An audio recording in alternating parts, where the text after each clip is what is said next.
Okay, so my name is Lauren, and I started being a part of ISKCON through my boyfriend, who has had a lot of synchronicities running into devotees.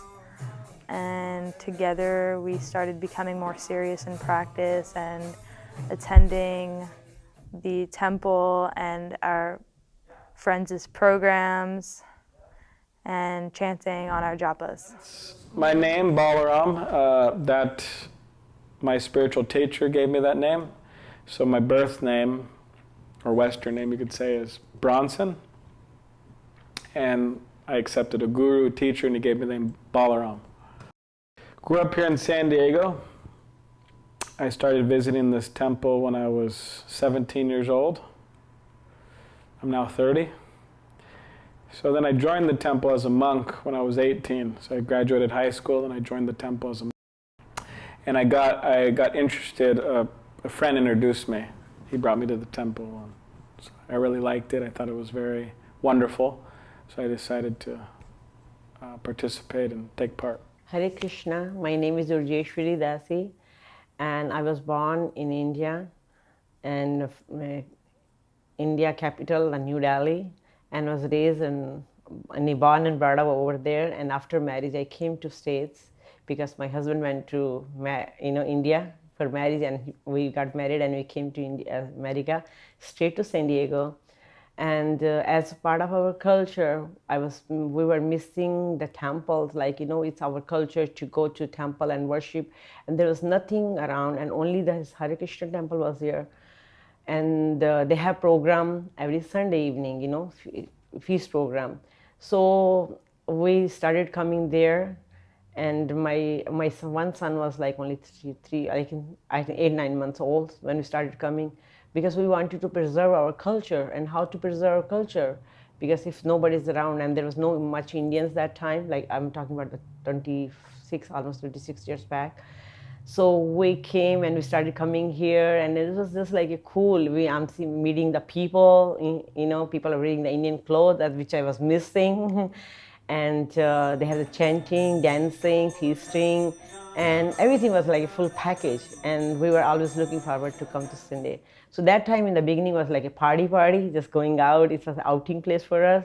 But slowly when I started listening their philosophy and really answered my all question, though I was born in Hinduism, I was born as a Hindu family, in the Hindu family, but still we were not serious. We just it's a part of the culture. We go and bow down, ring the bell, take the prasadam, and come back. But here, I found Krishna, I can say. I grew up in Los Angeles. My father was an engineer, and I came down to San Diego State in 1969 to go to engineering school. I decided that I didn't want to be an engineer. Wasn't really sure where my life was going. And I'd seen the devotees at the student lounge, the Aztec Center, but they seemed weird to me, so I was a little skittish. But I moved back to Los Angeles, and I was sitting in my home. It was an apartment in Westwood, and the guy came to the door and sold me a book, Bhagavad Gita, and invited me to come to the feast, the Sunday feast. And so, and the people, talking to me. So I started reading the book, and he said, if you chant, you'll see a difference in your consciousness after a week of just chant 5 minutes a day. And I started doing that, and I started really feeling like, wow, there's something really to this.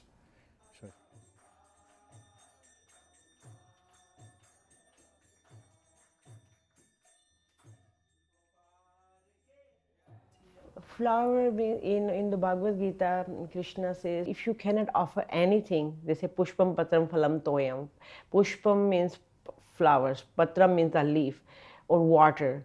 So if you cannot afford anything, you should offer something. When you come to the temple, when you come in front of the deities, you should offer something from your heart. So sometimes people say, I can't offer the, any money or something. They say you can just, when you're walking in, you take the leaf from the garden and just offer it. And the flower has a really meaning because they're fragrant and they give the happiness. And when you look at the flowers, even for materialistic reasons we use the flowers. It makes us like, we feel smell it, and by looking we feel happy. So they have the behind meaning of happiness as well. I would say flowers are very dear to Krishna, and they represent an act of service. When devotees or people pick flowers, they're first not supposed to smell it. They're just supposed to chant a mantra and offer it to Krishna first, like with complete sincerity. And then after Krishna has smelled it, then they are allowed to smell it. And it's more of just like a symbolic representation of everything humans do in this world is supposed to be for a higher purpose, for Lord Krishna. So flowers, Krishna says in the Bhagavad Gita, so we accept Krishna as the Supreme Personality of Godhead. It's like God speaking. He is the fragrance of the earth, so that's referring to flowers. So actually we could see the presence of God means his energies all around us. So in the form of flowers, the sunshine, the air, so on like that. So of course there was a person God, but there's also his energies. So flowers are part of that energy, and everyone can appreciate a nice flower, a fragrant flower. And they're used in worship of Krishna. So we offer flowers to Krishna. Well, in the Bhagavad Gita, Krishna says, Patram Pushpam Palam Toyam. Offer me just even a little fruit, a little water, or a flower. If it's offered with love, I will accept it. And it's an offering of love. It's just like you have a boyfriend, girlfriend, parent, you offer something. And that we're all servants of God, so we're meant to please him. And by offering things, it's a natural exchange. We offer food, we offer flowers, We don't offer anything that he doesn't ask for. He doesn't ask for meat,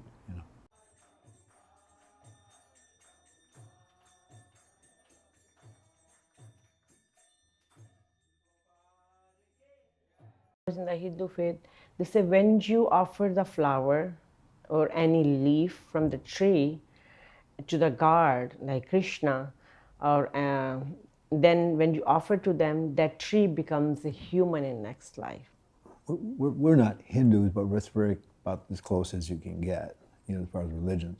Yeah. But we try to see everything in relation to God, And Krishna says in the Bhagavad Gita, Song of God, he says, all these beautiful and glorious creations spring from just a spark of my splendor. So all the things that we find are beautiful, and many flowers not only are beautiful, but they have a scent, a beautiful scent. So, well, again, it's a sign of respect. Like you could say worship, respect, awe, and reverent service. So, for example, we have many garlands. We make garlands regularly, and we give them to Krishna. It means the form of Krishna, like a statue. And we give them to our spiritual teachers like that. So it's just a nice thing to do. I think I think flowers are a nice representation, and they help connect to the divine in a way, because flowers are like living beings and they pick up on like the vibrations around. So when you hear monks chanting like spiritual mantras, like the flowers, I believe that the flowers, like for one, they grow a lot more like prosperous and beautiful around monks, say, than just like in any other environment. In terms of the deceased, we're not so concerned. Means we don't really use flowers in that way, as maybe some other cultures do. Of course, under the umbrella of Hinduism, there's so many groups, but at least this Vaishnavism, which some people would consider to be under the umbrella of Hinduism, the flowers aren't used in that way. There may be flowers to decorate, the body, the dead body, before it's cremated or buried, something like that. But it's not really used in that way. And for for during like the deceased part of it, I feel like flowers are more, they're very comforting for humans, and the scent of it also after a flower is offered to Lord Krishna is it's very sweet. It's a lot sweeter than your average flower. In all faiths, you people do that, right? They offer the flowers to so there's nothing like that. Yeah, but since then I'm making the garlands for the Krishna and God, and I'm so feel happy, and I feel like connected to the flowers. And now I'm learning more about the flowers as well. With names and their qualities and fragrant, non-fragrant. We can. Again, when we offer something to Krishna, it doesn't disappear. So after it's been offered to Krishna, it's considered mercy or prasadam. And so you can get, a garland after it's been on the altar, and you can pass it around to your friends and that sort of thing. So yeah, it's a reciprocation.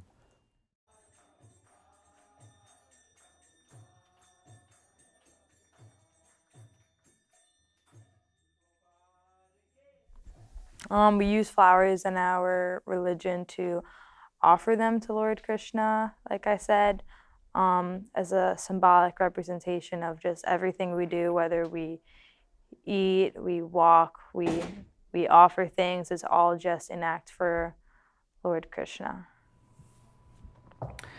Yeah, that the idea is to, whatever we see is to try to connect it with Krishna, or some people say Krishna or God or different names.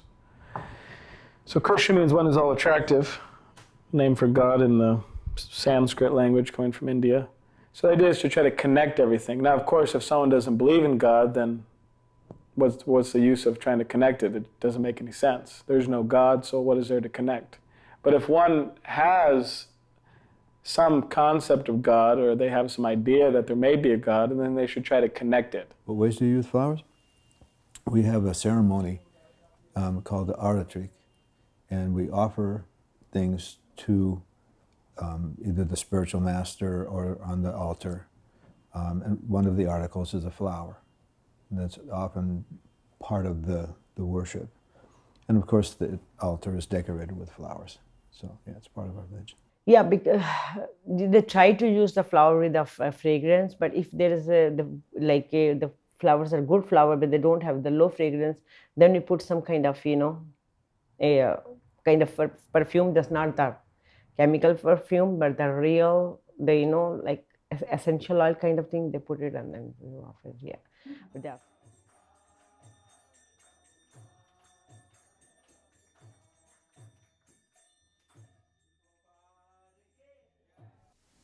I'm not sure if there are any celebrations particularly connected with flowers, but every single celebration day that we have here at the temple, there's many, many flowers that are offered to the deities and to Srila Prabhupada. They're strung in garlands around their necks, and then at the end of the festival, they're all thrown out to the members to bring home. Within this tradition, like another group from USD, they're doing their project on murtis or statues. So within America, it's a very foreign idea, the idea that you could carve a statue of God. Now, people may have an idea you could carve a statue of Mary, Mother Mary, or Jesus, or something like that. But God, God. Some people think Jesus is God, of course, but to carve a statue of Him, that's something we're not so familiar with. Within India, there are many temples, Krishna temples, and also temples of demigods, which means they're not God, but they're servants of God. They're just super powerful beings on higher planets. Within those temples, flowers are used to worship Krishna and maybe somebody else. Yes, we do have now. Actually, we offer fresh flowers every day, and not only flowers, make the garlands to all the deities, and we offer them. And now we started I'm gonna be last year we started, that was first year. Hopefully they're gonna go next year too. We do the it's called push, like flower festival. So we take lots of flowers, all because we feel the flowers is also why one flower is pink and green and so on. We feel in that Krishna as well. Like, only the Krishna can put the so many colors. Nobody human can grow, like, they put in the same seed and they become the different colors. So we get all the flowers and we offer to them. So we just have flower kind of festival. It was make the petals and did it the big festival. And there's something called a pushpa abhishek. So pushpa means flower and abhishek means like a bath. So the deity will, and also there's a feminine side. There's Radha, which is the feminine, and Krishna, the masculine. So the deity will be completely submerged or covered in flowers. Well, we had one just about 6 months ago that we had never done before.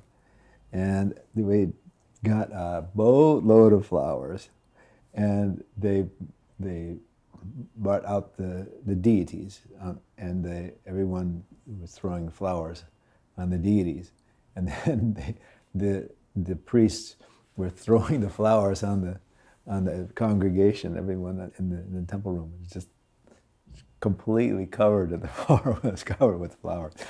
But again, it's a reciprocation. It's a love.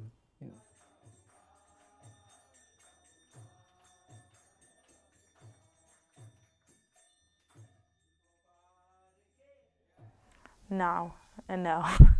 That one's a hard one. Well, whatever I was taught was when I first came here by the different monks. And whatever's been taught by the monks here and the other members of this temple has been brought by our spiritual teacher who passed away in 1977, A.C. Bhaktivedanta Swami, Prabhupada.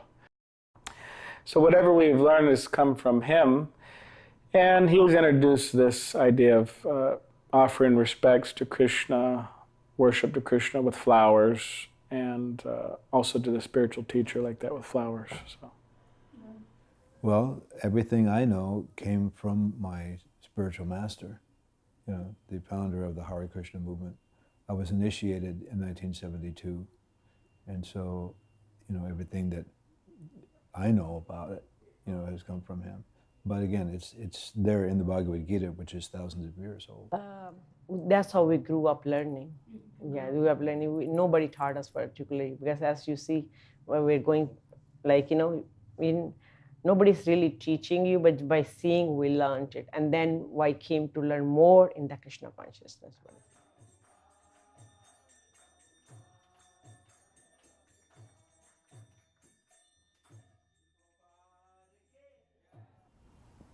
The only thing that he said was to try to offer flowers that have a scent.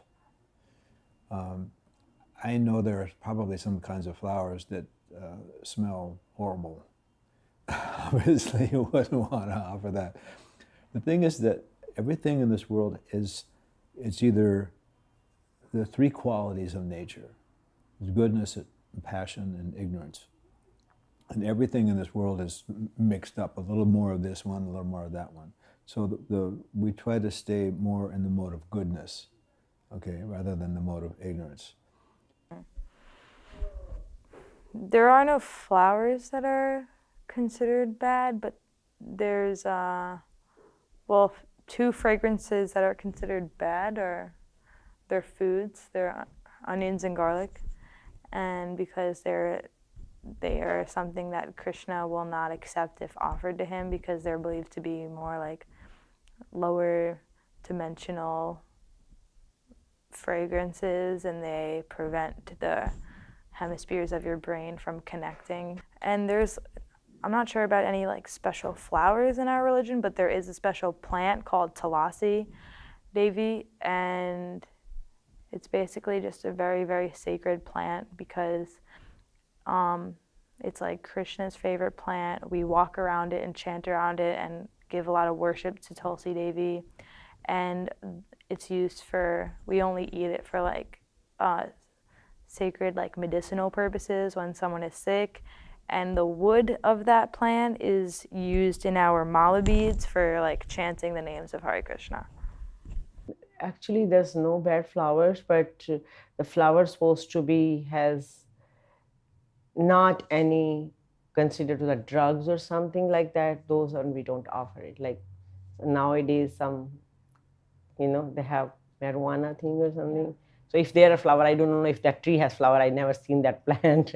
So if the flower grows in that kind of tree, we don't offer it because they're the mode of passion, the mode of ignorance. And I'm by no means saying that people who smoke it are like, evil or anything like that. But the idea is that the reason why people smoke, for example, or take any types of intoxicant is they want to get free from the stress, the anxiety, the normal consciousness. So therefore that's why anybody does anything they do. The people go play tennis for that reason. Same reason they smoke. It's a similar reason. Of course, people say it's a medical thing, this and that. So not only do we try to avoid, but the strict practitioners, they avoid completely.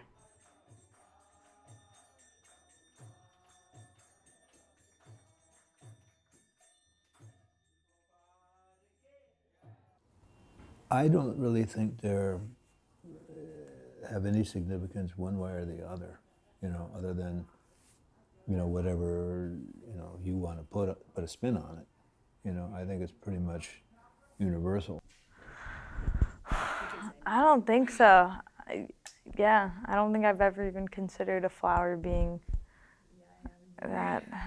Has anybody else said that yes?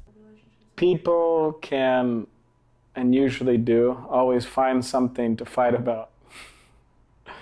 So whether it's in families or in communities or within the larger society or in the world, or some people would say even in the universe, people have a tendency to fight, especially in this particular time, according to the Indian perspective, the philosophical Indian perspective. So you could say that flowers, and specifically flowers offered to Krishna and everything that goes along with those flowers, not just flowers in and of themselves, can help bring about a change in the world in the sense that a person's consciousness can be changed. So from materialistic, which means selfish consciousness, to selfless consciousness, caring for others. So by flowers and everything that goes with it, in Krishna consciousness, one can elevate their consciousness, and then this fighting will go away.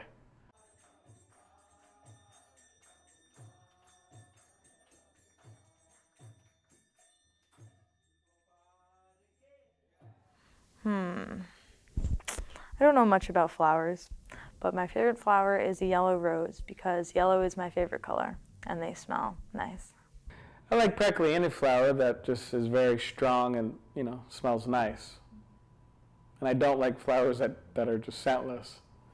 They say that example is that a scentless flower is just like a man that has no good qualities. There's so many, but the marigold is very popular flower. Marigold. It's easy to grow, and you grow anywhere. You can grow. There's no season problem as well. You don't need the seed as well for that one. You just cover the flower and crush it and put it in the sand, and it just start growing up. And the cheapest flower as well too. Flower that's significant to me? Well, I would have to say the lotus flower, because you'll probably see many pictures in Hinduism with lotus flowers. And so it's kind of a symbol, I guess, of Hinduism. I couldn't tell you the origin of it, but that you asked me what flower I would think of, pretty much it would be that.